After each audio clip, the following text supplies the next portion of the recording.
Bacılar, kardeşler, aziz Azerbaycan halkı, son günler Azerbaycan hayatında mürekkep hadiseler baş vermiş. Son günler bizim cemiyetimiz çok gergin vaziyete düşmüş.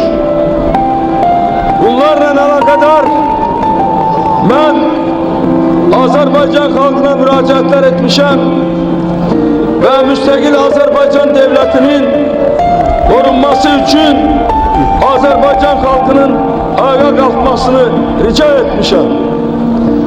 Ben halka hemişe ümit beslemişim, hemişe halka güvenmişim ve halkın ne kadar kudretli ve ne kadar müdrik olduğunu daimi bilmişim. Ve bu günlerde Azerbaycan halkının birliğini, milli hemreyliğini bir daha nümayiş ettirir, bir daha bildirir ki milli azatlığını elde etmiş Azerbaycan halkı yenilmezdir, metindir, cesaretlidir.